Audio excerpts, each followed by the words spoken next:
Good morning. How the devil are you doing this fine day? Croaky. If I make it through the entire show without coughing up along, it will be some kind of a miracle. But good morning, everyone. Need to tidy the screen up a bit because that looks ridiculous. Bear with me 1 second. Let's get rid of that. There we are. That looks much nicer. Morning, Gary. Morning, Jim. Morning, Marky. Mark writing. Gary Muirhead says, has the Bauma jet lag subsided yet? Do you know, it's had a really strange effect on me, Bauma. I normally come back from Bauma with very, very sore feet, particularly like the arches of my feet, because you're on your feet for a long time. Usually have a bit of a bad back as well. Had none of that, but the tops of my thighs, not groin, but the tops of my thighs. It's almost like I've been doing squats for weeks and weeks. Don't know what that's all about, but no, feeling pretty good. Felt absolutely terrible yesterday afternoon, coughing and spluttering and sniffling and everything else. That seems to be the worst of that seems to be over. Had a decent night's sleep last night. Just left with the croakiness this morning. Loads to get through. I will very quickly remind you that today is actually the last show for a couple of days because it is Good Friday tomorrow, and obviously it is Easter Monday on Monday. So no show tomorrow and no show on Monday either. So you'll just have to manage without me. I'm sure you can do that. Sure, you can find something much more worthwhile to do. As I say, loads to get through. I've actually had to bring in an additional transition because we've got an additional bit of video footage that I'd like to show you. So without further ado, let me roll the intro, post the question of the day, and get this show on the road.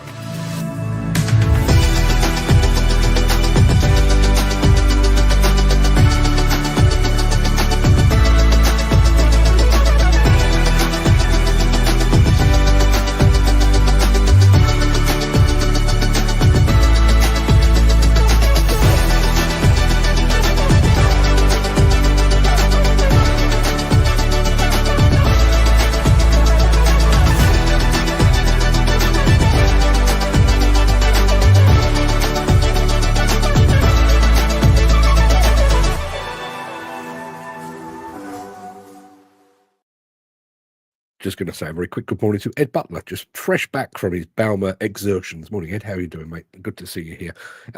It is Thursday, the 17th of April. Welcome to the Breakfast Show. I am your host, Mark Anthony, the Walrus of Demolition, the Lord High Chancellor of live streaming. In today's show, we've got a hot new Hyundai. Bobcat goes by the numbers at Bauma. We're playing a flying visit to a Scottish demolition project and how to get a second life from your Caterpillar excavator. Plus, this is the morning monologue that should have happened yesterday but didn't. What did we learn? What did we learn at Bauma 2025? Quite a bit, as it turns out. Before we get to all that, we do have the small matter of today's mystery machine to puzzle you with after this.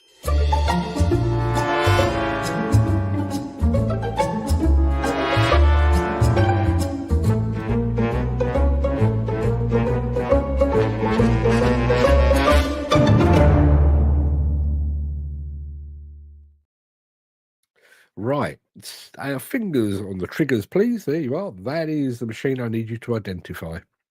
We are looking, as always, for a make and a model, if you would be so kind. I'm going to say a few good mornings to Rob Apuli over on Instagram, to Mummy Darcy over on Instagram, Christu, Mr. Burns, loads of people over on Instagram. If anyone's got any idea what that mystery machine might be, please let us know. Gary Muirhead, I'm incredibly jealous about this. I'm heading to Oban this weekend with the good lady for a short break. I'll try and find your honeymoon pie shop. Well, allow me to elaborate. I'm well remembered, by the way. Yeah, I went. We did our honeymoon in two parts. We did the first part in Oban. We had a week up in Oban, and then we had a couple of weeks over in Barbados. I was feeling flush at the time. Can't afford that now. But yes, Oban. We were staying in a cottage, literally, I don't know, half a mile, maybe a mile away from Oban itself. So every morning we'd either take the car or on many occasions we would actually walk in. And the pie shop to which I was referring wasn't actually a pie shop. It was a post office. Yeah, a post office or on the left-hand side of the road. Couldn't be on the right because there's water there. Lots and lots of water. Post office, Scotch pies,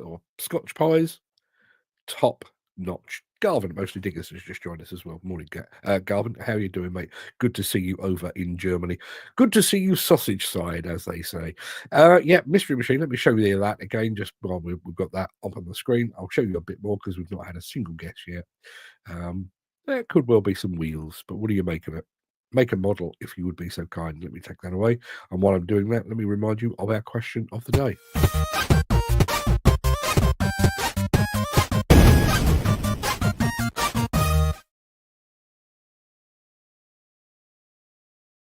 Quick good morning to Tristan Mays, that crane guy over on Instagram. He's just joined us as well. Yes, is the Mystery Machine a crane? No. Isn't today, probably never will be. Just saying. But if you want to do a Mystery Machine yourself, you have the capabilities. Today's question of the day was actually inspired by a press release that I received a day or two ago. That press release claimed that around 3/4 of UK professionals would consider taking on a second job or a side hustle, as they referred to it, to earn some additional money. But this is the one that got me. They also claimed that almost a third of UK professionals not only have a side hustle, but they work on them every single day. So my question of the day is quite simply that. Do you have a side hustle? Personally, I've got several to help me pay the bills and allow me to do the show. I mean, I advise others on live streaming, a little bit from the books that I've written, a little bit here and there from Facebook and Instagram, a little bit more from Substack and Buy Me a Coffee. I do some freelance writing too. I don't really have a proper job anymore. I have a multitude of jobs. But what about you? Does anybody here have a side hustle? Is there something that tops up your income? That's what I'd like to know. Chris has just arrived and said, "Morning, diggers." Good morning, Chris. Our friend Jim reckons that could be a hoodie.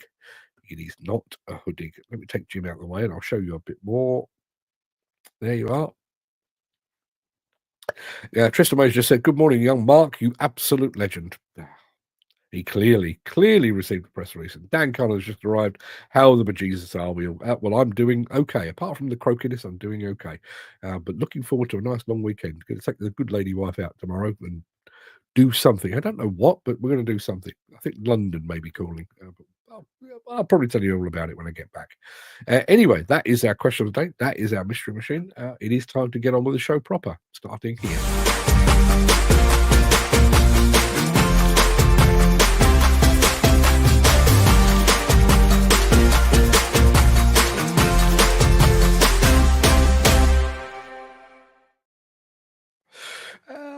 Ed Butler has just said, "Diggers and Does, all good. Back to the daily grind. It was great catching up with yourself and Fred. Hope you enjoyed your lunch on the stand." We did.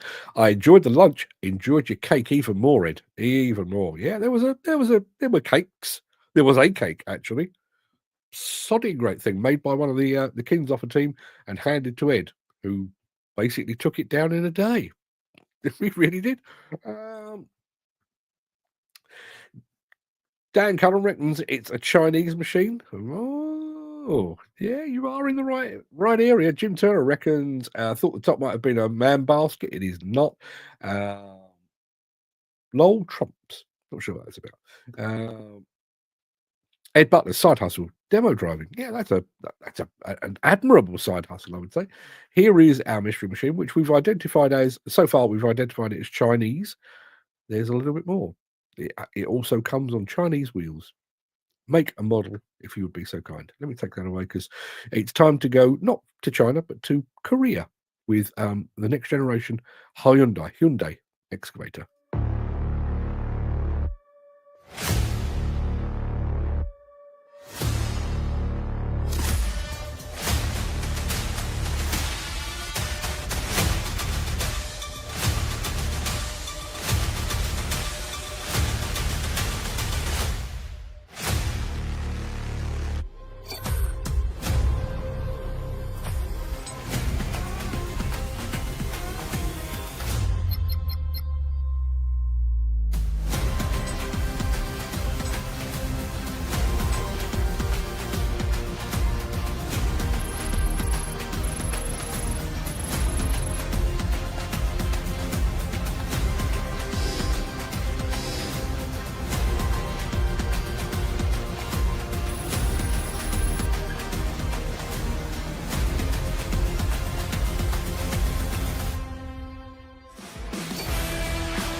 building a comfortable tomorrow.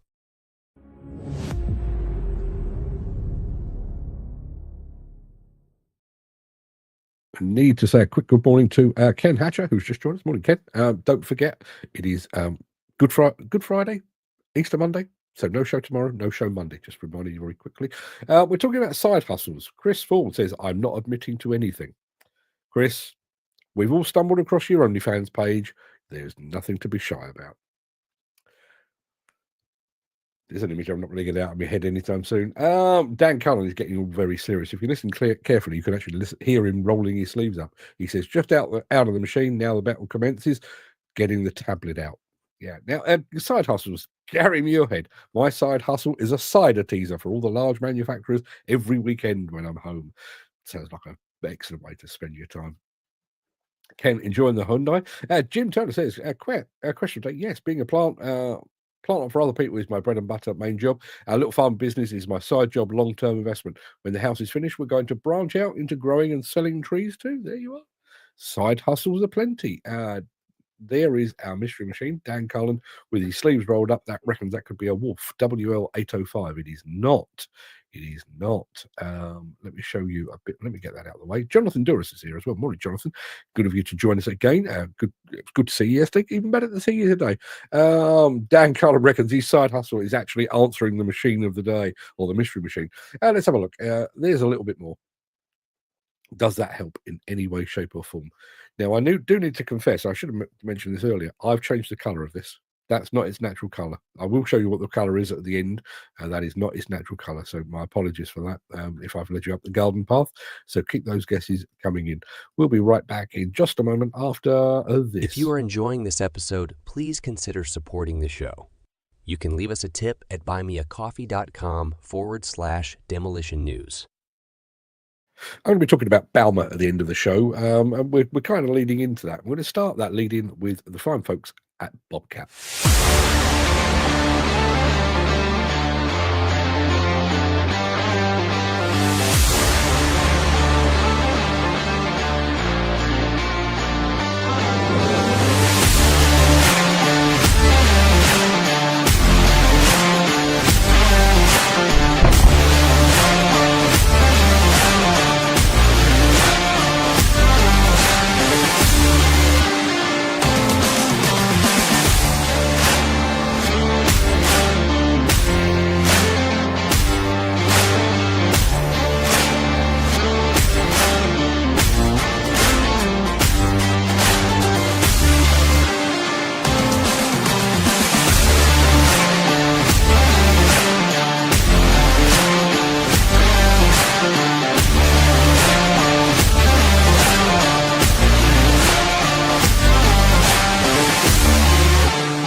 See you in 2028, God willing. You most certainly will.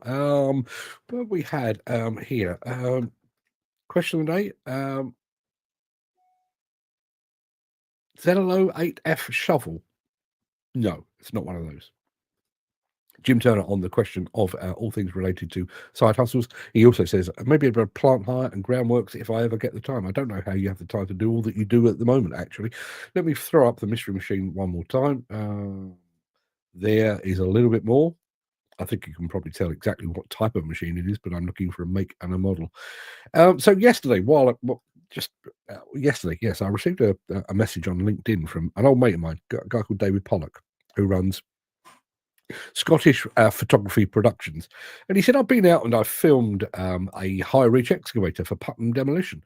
Would you like some footage? I said, well, send it over. And he did send it over. And it was good. So I'm going to show it to you now. Bear with me 1 second. I'm going to dredge this off my hard drive because it's a big old file. 1 second. Just talk amongst yourselves. Here we go. There.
Top work, Mr. Pollock. I think that was very, very good indeed. Lots of guesses, mainly from Dan Cullen on the Mystery Machine. He's gone for a Hey Tui. He's also gone for a Top On. He's also gone for a Shandong. It is none of those things. I can show you a bit more, I think. Yes, I can. Let me bring it up. There you are. That's the wrong view. We want that view. There we are. Let me show you a bit more. There you are. I don't think I can show you too much more than that. No, in actual fact, I can show you one more frame and then it's game over and I win. So no, none of those names. You're in the right ballpark. It is Chinese, but it's not any of those things. And Jonathan Duras has gone for the Tobroko Giant G1100. It is not one of those either. We'll be right back after a little bit of this. Hi, I'm Holly. Join Mark Anthony on The Breakfast Show. We are Ovenden.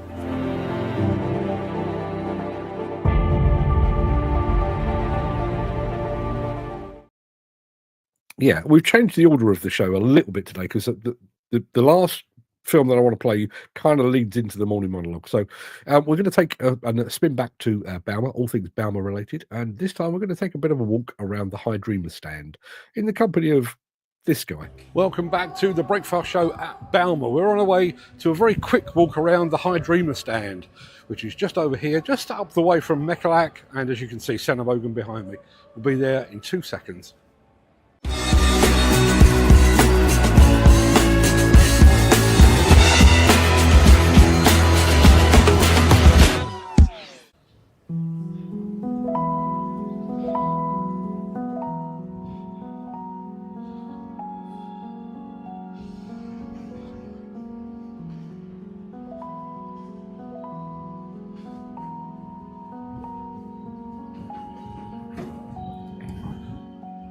A lot more to the High Dreamer range than you might actually believe. Got a water tanker over there, and obviously the multi-lift version right there. The High Dreamer backhoe loader. And spin around the front. I think they've got a rail machine tucked away in the back there. I should probably go and have a look at these things before I actually start talking about them, but there's hardly time, so let's spin around here.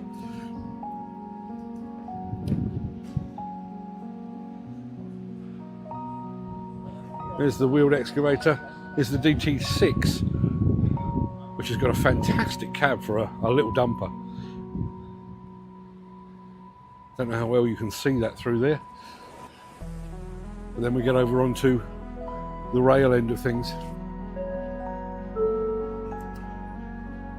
Hardly room for me to get through here, to be honest, but we'll give it a go.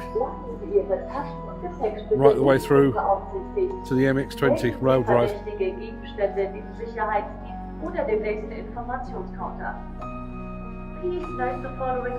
Very quick look around the High Dreamer stand. We're going to finish up with the 922G. There you go. That is the hook lift that we saw from the other side just a moment ago.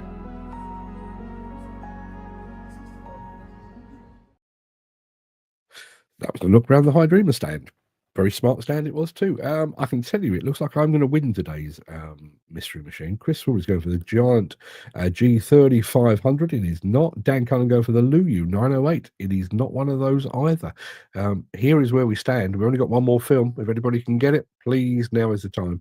Make a model. Nobody got the right make. Nobody's got the right model as yet, rather. And Dan Cullen says, nice. I like High Dreamer. I like High Dreamer as well. The cab on that little dumper, top notch. Really was top notch. Chris Ford is going for a zoom line on our mystery machine. It is not a zoom line. As I say, you're right in the right area if you go in Chinese, but it is not a zoom line. And don't be fooled by the color. That is not its natural skin tone. Back after this.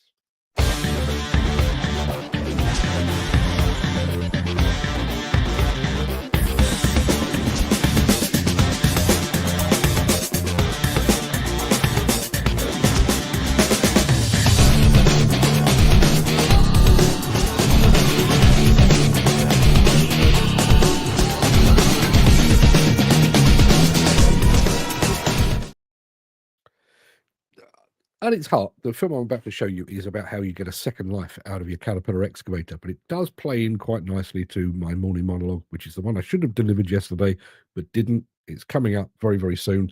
Let me just have a very quick look at this. What have we got? An XCMG, Crystal reckons an LW156FV. It's not. It's not a nor R. It's not none of those things. It's a better known name than that, actually. It is a much better known name than that.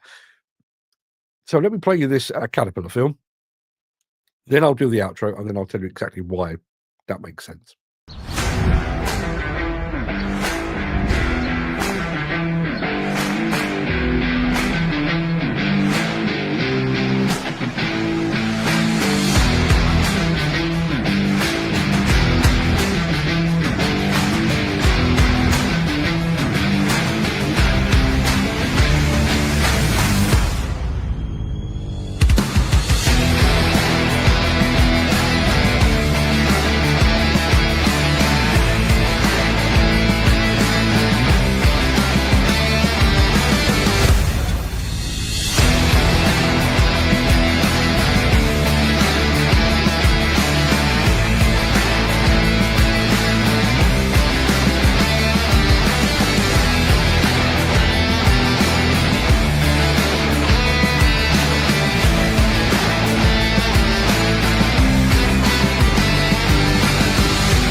Hold that thought about building to rebuild. It will make sense in just a moment. Oh, let's have a look. Jim Turner reckons our mystery machine could be a Lugong. It is not. Chris Ford reckons it could be a Sani, an SW075. Dan Cullen reckons it could be a Develon DL65. It's none of those things, I can tell you, actually. I've won today, basically. Here we go. That is what it is, but that is what it is. It is, in fact, a Sunward SL06W. Yeah, the colour probably fooled everyone, I think, on that basis. So I'm going to claim the 3 points. I don't care how much it required me to cheat, which I think means me and Dan Cullen are back on level terms. So much for rolling his sleeves up and getting his tablet out. Gary Muirhead has just asked a very good question. He says, what will be your next big plant show you'll be visiting this year? I don't know. Heard of one yesterday. And it really is on the very periphery of what I do. But we've done some work in the past with a Canadian attachment company called Grib, Gryb, Grib. And they are attending a thing called the Logger Expo. Yes, forestry show in Maine, in Bangor in Maine. And Bangor in Maine, for those of you that know, is where pretty much all of the Stephen King books are set. I'd love to go to Bangor in Maine. Never been. Got close once, never been. Love to go, but it's only a couple of weeks away, and I don't think I'm going to be able to make it. So, in answer to your question, Gary, I don't actually know the answer. Watch this space. I'll be keeping you posted. Anyway, just a very quick reminder. Today is the last show of the week because it is Good Friday tomorrow. No show Saturday, no show Sunday, no show Monday because it's Easter Monday. I want you all to go and put your feet up and, take it easy. Dan Cullen says, mine will be plant work. Are you going, Gary? Are you going? It's a long way down from Gary, but although I guess it's a bit closer than it was last time around. Not much, but it is a little bit closer. Let us know in the chat, Gary. And that's about it for the main part of this morning show. I'm going to roll the outro in just a second before leaping gazelle-like over into my morning monologue. If you can't stick around for that, please stay safe. Look after yourself, your family, your friends, and your colleagues. Hope to see you again very, very soon. Monday would be good. But if you do have the time and the inclination, I'll be back immediately after this.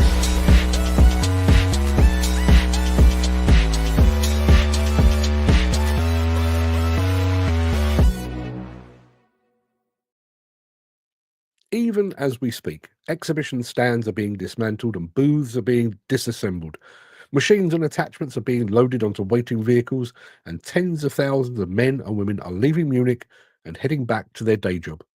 Bauma is over for another 3 years, and a hush and a stillness are slowly descending once again upon the Messermunchen. Tonight in Munich, it'll be a little bit easier to buy a beer. Waiting time for schnitzel and pork knuckle will have returned to something approaching normality. You'll be able to get a taxi in under an hour, and hotel rates will have become miraculously less exorbitant. And so, as we look back at the massive digger fest in our rear-view mirror, it's time to take stock, to look back on a stupendous and memorable show and ask ourselves a fairly difficult question. What did we learn? Well, we learned that regardless of just how fit we believe ourselves to be, Bauma is punishing and unrelenting.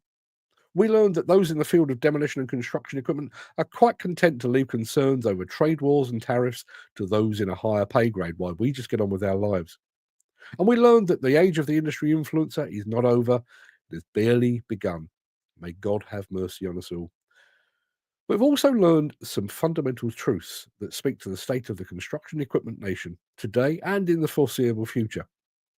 Those truths were not heralded in weasel word press releases, they weren't the subject of razzmatazz launches, and no one saw fit to feature them in a TikTok video. But they were there just the same, and they probably said more about the industry than any of the stunning new machines ever could. Truth number one is that hydrogen is not ready to take up the mantle as the industry's fuel of choice. Hydrogen comes with an enormous amount of promise, but as the dust settles on Bauma 2025, it is patently clear that it can't fulfill that promise now or anytime soon. In fact, call me a cynic, but I'm actually waiting for the anti-hydrogen backlash to begin, even before we've got our collective hands on the machines capable of actually running this much heralded superfuel. Key among the unanswered questions surrounding hydrogen is precisely the same question as the question raised against the switch to electric. Unless you're getting your hydrogen or electricity from a wholly sustainable and zero-emission source, what's the point? And even if there is a good answer to that question, it doesn't address the availability of hydrogen fuel or its likely cost. Post-Bauma 2025, hydrogen fuel is like a popular local band. They can play all the right notes, they clearly have a core following, but they're not ready for the big stage yet. What else did we learn from Bauma 2025? Well, it would be stating the obvious to say that autonomy was probably closer to the mainstream than hydrogen fuel at present. But looking beyond that simplistic headline reveals a wider and more troubling future concern for the sector. As much as the likes of Bobcat, Komatsu and Liebherr like to push the technological envelope, none of them are in the business of spending millions of dollars merely to prove that a machine can operate without human involvement. They're doing it for a very good reason, and that reason is that the construction industry, and by that I also mean the allied demolition, quarrying, mining and waste sectors, will be required to do more in the future, but with far fewer people. As an industry, we've been the architects of our own downfall. At the same time, we've allowed, encouraged and even forced some of our most experienced workers out of the industry. We've simultaneously failed to attract anyone to replace them. The industry's future has been built upon the shifting sands of human involvement. With that human involvement increasingly in doubt, equipment manufacturers have had no choice but to seek alternatives that still allow them to sell machines, even if there are fewer and fewer people out there to drive them. In a similar vein, we learned that equipment and global brands that sell it. Let me do that again. In a similar vein, we learned that equipment and the global brands that sell it are no longer separated by an additional few kilowatts of power, by the ability to do more for a thimbleful less of diesel, or by the comfort of a machine cab or the seat within it. The key differentiator today and for the foreseeable future is technology and how it's applied. In fact, there's been such a shift towards the development and application of technology that there are now several global brands operating in the demolition and construction equipment space that are increasingly technology companies that just happen to make diggers. From driver aids and machine guidance systems, telematics and remote control and autonomous solutions, the battle for supremacy among equipment manufacturers will be fought not in hard metal, but in software. We learned that modularity would be a watchword for equipment in the future. The Land Cross One concept machine from Hitachi, much like the power-agnostic Komatsu mining truck that we saw at Mine Expo last year, has been designed to accommodate a diesel engine, or a battery electric power pack, or a hydrogen fuel cell. While the precise nature of the industry's future fuel hangs in the balance, equipment manufacturers are racing to cover all these bases to ensure they're ready, whichever way the fuel cards fall. There was another thing that we learned. It was whispered about in the aisles and in the beer halls, so that only those with their ear pressed firmly to the ground could hear it. Speak to the major brands, particularly those that are active in the heavier mining and quarry end of the sector. It's only a matter of time until we hear a phrase, built to be rebuilt, or something very similar.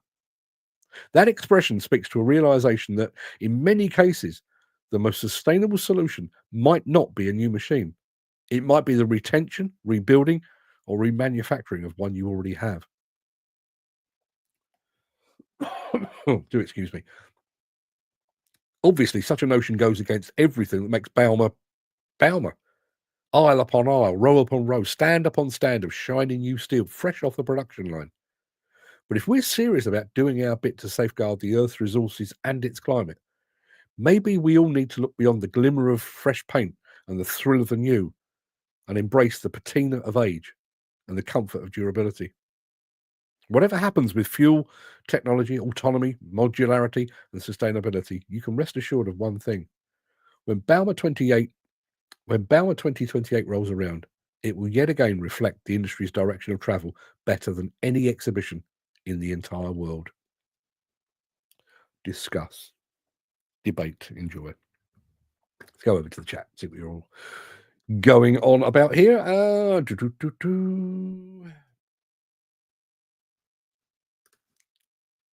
Take it easy, no chance. No, quite right. Can't imagine you ever doing that. Do you ever put your feet up, Jim? I don't see you as the kind of guy that puts your feet up much. Gary Muirhead says, I've got a ticket down, so I'm going to try my best. That's for Plant Works. Good to hear. Have a safe and wonderful weekend to all of you. Stay safe, be happy, and be as amazing as you are. See you all on Tuesday, and all going to plan. Well, fingers crossed. Must go back to the grind. Adios, amigos. Stay safe until those closest to you, you love them. Do that. What have we learned? Don't take a hydrogen-powered demonstrator to Bauma. Yeah, we did. We did indeed learn that. I must admit, I did feel very, very sorry for Ben Wade. To be honest, in some ways, I felt sorry for Hyundai as well. When you take a hydrogen machine, you're planning to demonstrate, and it was only a bit of a mime. It wasn't, a proper heavy duty demonstration. And you fill it up with diesel, and you've got a diesel refueling unit, and then you're told actually that's against the rules. You can't refuel it, and you've got a 7-day show ahead of you, plus the rehearsals a bit before. Kind of leaves you out on a limb, doesn't it? And I do think, this is no reflection on young Ben. It's not a reflection on Hyundai either. I think it's just a reflection on the fact that we are not ready for hydrogen, regardless of what the various manufacturers tell you, regardless of people that are, buying one machine just to give it a go. I think it's admirable. I think BAM have got one. I think Waits have had one on trial with JCB. Excuse me. I think it's admirable that they're testing the waters, dipping their toe in, and what have you. But if it's not ready, it's not ready. And interestingly, nobody, as far as I'm aware, has yet gone, actually, we've tried it, and we've now ordered 50 of them. Not seen that at all. Dan says, did you see the fleet of hydrogen buses sitting for the last 2 years? Again, where are you going to refuel them? I mean, I guess if you're running buses out of a depot, you could probably put a hydrogen station in there. But what does it cost? And I'd like to save the world. Wouldn't we all? I'd love to safeguard the planet for my children and my grandchildren. But I'm not going to pay twice as much, or 3 times as much, or 4 times as much for my fuel. Can't afford to. Why would you? At the moment, here on site, company I'm with is using 40 litres, 40,000 litres, sorry, of diesel a week, and another firm is using 80,000 litres a week. No chance for me either. Too busy with groups and work. Gary says, I think the manufacturer at Bauma missed a trick. Like Hitachi and the Landcross, with everyone loving the concept, they could have turned around and said the base machine was once an old machine. I think that's a really interesting point. And just, Fred showed me a video yesterday of somebody not English, but an influencery type on, I don't know, it's TikTok or Instagram, and they were basically tapping the Land Cross one and saying, "Oh, it's plastic. This is plastic. It's a concept." Nobody said it was going to be steel. They're showing off their vision of the future. Back in the day, we'd have made that out of a bit of old timber, wouldn't we? I don't see the problem with that. But much the same, we saw this time around, we saw.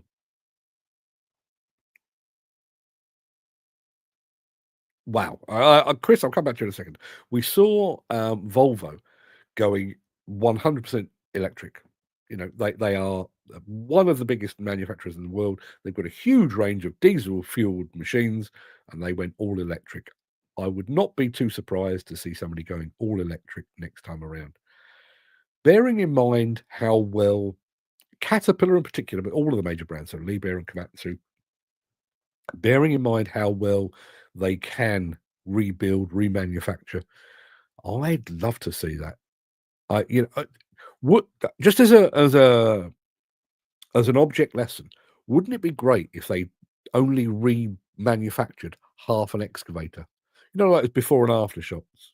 So down one side it's all pristine paint because they've rebuffed it, and and on the other side it's all rusty and falling apart. I'd love, yeah. Listen, that's a photo op. I think that would be fantastic. Dan says you'll never beat diesel. You could drop a 5-gallon drum in a machine. Yeah, long way to go. I'll come to you in just a moment, Chris, because this kind of blows my mind, to be honest. I've got a full weekend grafting, but it's all enjoyable, so it's great. Do have a few days out a year, mostly plant and machinery based. Busman's holiday, I think they call that, don't they? Now, just to prove what a teeny tiny little world this is, which I was reminded of at Bauma. When you're literally sat there having a cup of coffee on your own, and people, you're that bloke. I understand what a small world it is, but this blows my mind. Little known fact: Ben Wade's dad is my mother's gardener. So Ben Wade, young Ben the operator who was on the Hyundai machine, his dad is Chris Ford's mum's gardener. What are the chances? I mean, I don't actually know where in the world Ben is located. I mean, I guess if they are located fairly close by, maybe that's not such a surprise. But that's surely that's a smaller world, isn't it? I'll tell you a story about that in just a moment. I want to see this one from Dan. Like most new cars, all bloody plastic built, and yet they call them green. Yeah, listen, Hitachi were not making any statement about that. Bearing in mind this was a concept machine, they weren't looking to sell it. This is our vision of the future, and even if they'd have 3D printed it, which they may well have done, as far as I know, would that be such a bad thing? Would that be such a bad thing, just to show off their capabilities? Jim Turner says remanufacture a machine with an electric and hydrogen option. There you are. There's the future for you. Small world, says Dan. So, when I was 17, me and my best mate, sadly no longer with us, went to Spain on holiday.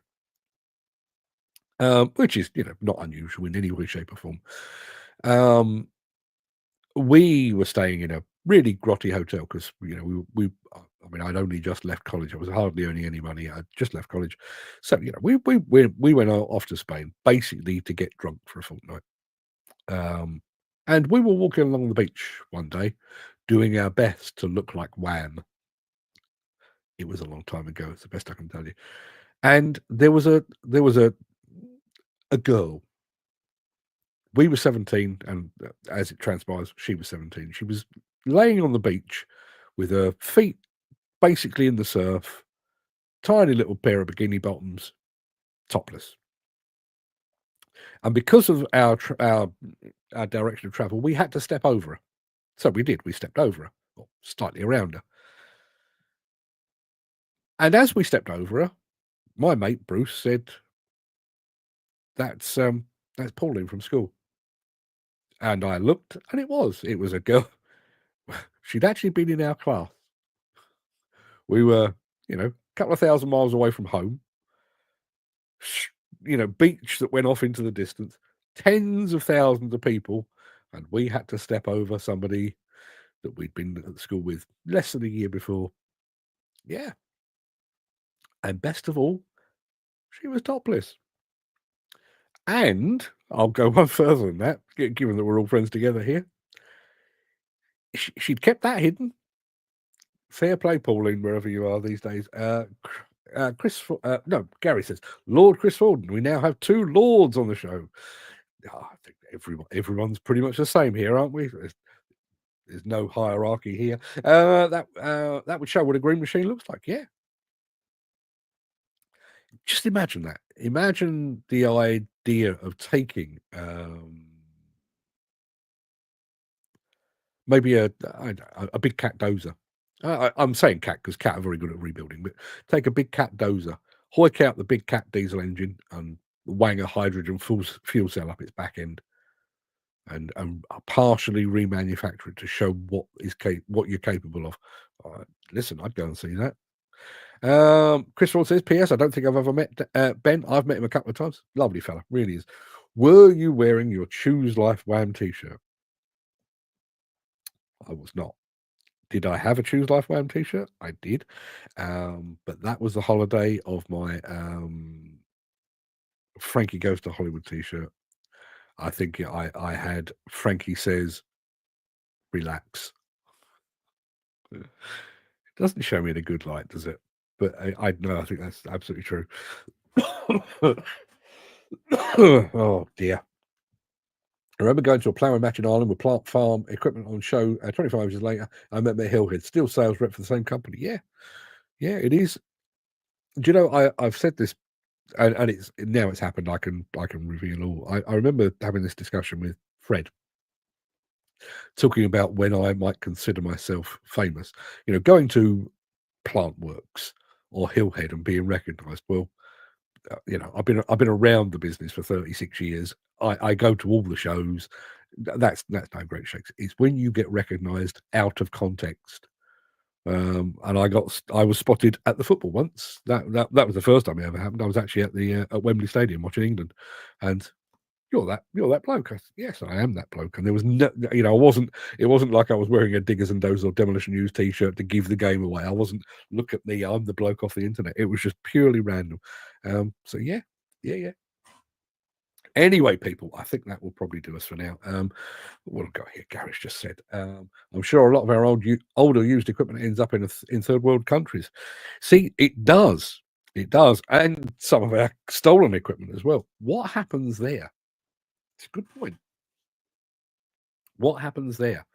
Because if we are encouraged or possibly even forced to remanufacture and reuse and retain our equipment for a little bit longer, which I'm all for, by the way, where does Cyprus and Malta and Ghana and Nigeria get its next generation of equipment?